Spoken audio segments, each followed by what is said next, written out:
इसीलिए आज थोड़ी सी अपनी कहानी बताइए कि सीपीआई छोड़कर और कांग्रेस में जब आप गए तो वो कैसे हुआ था, जितना भी आप शेयर कर सकते हैं। मैं नहीं चाहता सारी बात बताएं। कौन ले गया था, किससे कैसे बात हुई थी? एक सीधी सी बात है। हाँ। अब मुझे ना इसके लिए जो है ना कोई सफाई की जरूरत नहीं। हाँ। मैं कहता हूं बस सच को पूरी आंख से देख लीजिए, आपको दिख जाएगा। हाँ। मैं 2 साल पहले कांग्रेस में आ गया। हाँ। 2 साल बाद इंडिया अलायंस बना है। ठीक है। सारी पार्टियां उस अलायंस में है। ठीक है। सीपीआई भी है, हाँ, सीपीएम भी है, सीपीआईएमएल लिबरेशन भी है, हाँ, आरजेडी भी है। हाँ। आरजेडी जो है हमारे सामने कैंडिडेट दी थी। ठीक है। आरजेडी भी है, जेडीयू भी है, सब पार्टी है। तो मैं तो ये काम 2 साल पहले कर लिया कि अगर क्रिकेट का मैच है तो टेबल टेनिस के बैट से क्रिकेट का मैच नहीं होता है। सिंपल सी बात है। अगर आप चाहते हैं कि इस देश में आपकी कोई योजना है, आप इस देश के लोगों के लिए कोई सपना देखते हैं, आप चाहते हैं कि कल को फिर से आंगनवाड़ी का बच्चा जो है वो पीएचडी करता रहे, वो भी अपनी आवाज़ को बुलंद कर सके, इस देश के प्रधानमंत्री को अकाउंटेबल ठहराया जाए, उनसे सवाल पूछा जाए, गृह मंत्री से ये पूछा जाए कि आप जब परिवारवाद पे भाषण देते हैं तो आपका बेटा बीसीसीआई का सेक्रेटरी कैसे बना है, और इसको पूछने के चलते किसी आम नागरिक को जेल में ना डाला जाए, उसके ऊपर जो है देशद्रोह के झूठे मुकदमे। लेकिन आप बता नहीं रहे हैं अभी। मैं वही बता रहा हूँ। नहीं, तो कैसे हुआ था? मतलब वो सीपीआई छोड़ के क्या आपको कांग्रेस से ऑफर आया था या फिर ऑफर किसके थ्रू बात हुई थी? कांग्रेस कोई मॉल थोड़ी है कि ऑफर देगी कि क्रिसमस आ रहा है तो 50% ऑफ दे देते हैं। नहीं, कुछ बातचीत तो होती है ना। ये सामाजिक जरूरत होती है, प्रासंगिकता होती है। मैं आपको इस देश के आज़ादी के आंदोलन के इतिहास की तरफ फिर से ले जाना चाहूंगा। मैं आपसे पूछ रहा हूँ कैसे, नहीं, ये 2021 में क्या हुआ था? चक्र होता है ना, ये चक्र होता है, ये समय होता है। आज बहुत सारी पार्टियां जो इंडिया अलायंस का पार्ट थी, वो कभी जो है एनडीए में थी, वो जो है बीजेपी के साथ। एक सेकंड, मैं ये नहीं कह रहा हूं कि आपने पार्टी क्यों बदली। मेरा सवाल वो नहीं है, मैं आपकी कहानी सुनना चाहता हूं। मेरी कहानी वो हुआ कैसे था? मेरी कहानी में आपको कहते हैं कि राहुल गांधी को आप बड़े पसंद आ गए थे, कुछ लोग कहते हैं। नहीं, राहुल गांधी जो आज कह रहे हैं, जो वो मुद्दे उठा रहे हैं, वो मुद्दे हमारे जैसे आम नौजवानों के मुद्दे हैं। हाँ, राहुल गांधी ने ये कहा था जब उनके कुछ करीबी लोग छोड़कर गए थे, उन्होंने कहा था मुझे डरने वाले लोग नहीं चाहिए, मुझे लड़ने वाले लोग चाहिए। इसीलिए बहुत सारे लोगों ने कुछ 2 into 2 किया, फिर लगाया कि कन्हैया कुमार राहुल गांधी को इसलिए पसंद आ गए क्योंकि कन्हैया कुमार जेल जाने के बाद भी सरकार के खिलाफ लड़ते आए हैं। देखिए, बात ये सिर्फ 2 व्यक्तियों के समझौते का नहीं है, बात ये 2 व्यक्ति के संबंधों का नहीं है, बात ये मुद्दों का है, बात ये विचारों का है। राहुल गांधी आज इस देश में बहुसंख्यक आबादी, चाहे वो किसान हो, नौजवान हो, अल्पसंख्यक हो, महिला हो, दलित हो, ओबीसी हो, गरीब लोग हों, किसी भी जाति के, किसी भी धर्म के, उसके लिए मुखरता से लड़ रहे हैं।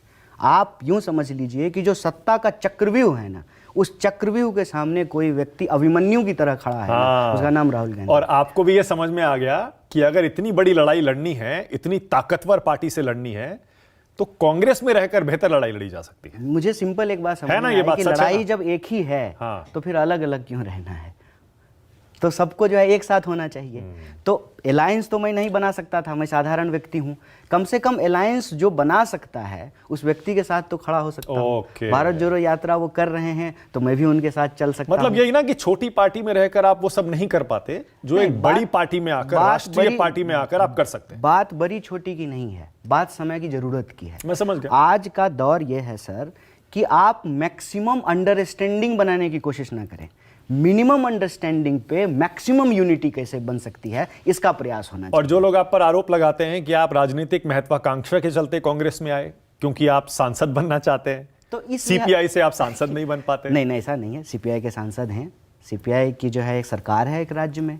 नहीं, सीपीआई से तो लड़के आप हार गए थे ना चुनाव। नहीं, वो तो मैं बिहार में चुनाव हार गया था ना। ठीक है ना। वो अभी एक बात बताइए, हिंदी पट्टी में कोई व्यक्ति अगर चुनावी भविष्य को देखेगा तो महत्वाकांक्षा की बात तो बीजेपी पूरा कर रही है। महत्वाकांक्षा पूरा करने के लोग भाजपा में जा रहे हैं, कांग्रेस छोड़ करके भाजपा में जा रहे हैं। इसका मतलब महत्वाकांक्षा वाली बात ठीक नहीं है। इसका मतलब मैं एक वैचारिक व्यक्ति हूँ।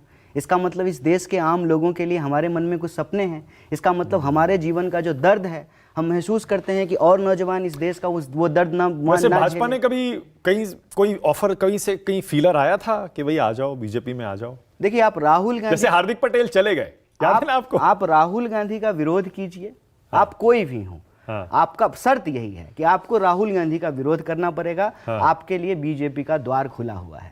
आपके ऊपर चाहे कोई भी आरोप हो, चाहे भाजपा कहीं से कोई मैसेज कहीं आया है आज तक, आप तक पहुंचा है? हम कहते हैं कि कोई फीलर आया हम है? कहते हैं कि उस बात का जिक्र ही क्या करना जिस बात का कोई महत्व ही ना हो। ठीक है कन्हैया, ईमानदारी से बताइए कि इन 2-3 सालों में, लेफ्ट से कांग्रेस में आने के बाद के 2 साल, आपके अंदर कुछ बदला है? थोड़ा बहुत भी बदलाव आया है? क्योंकि आपका विजन बड़ा हो गया होगा, क्योंकि उस समय सीपीआई में थे। जाहिर है लेफ्ट पार्टी अपने हिसाब से सोचती है, कांग्रेस राष्ट्रीय स्तर पर बड़ा सोचती है, क्योंकि उसे पूरे देश का ध्यान रखना है, पूरे देश में उसका फुटप्रिंट है। कुछ बदला है अंदर? एक जो हाँ, देखिए बदलाव तो सत्य है, ठीक है। एक तो अब आप उस उम्र में नहीं है, अब हम जीवन के जो है अगले दशक में प्रवेश कर चुके हैं। 36 के हो गए अब आप। उस वक्त हम 20 से 30 के उम्र में थे, अब हम 30 से 40 की उम्र में हैं। 36 साल उम्र हो गया है। तो जब आपका एज होता है, जब आप ग्रो करते हैं, तो स्वाभाविक रूप से कई सारे बदलाव आपके जीवन में आते हैं। बचपन से ही तो दाढ़ी लेके पैदा नहीं हुए थे ना, तो जवानी के साथ ही आई।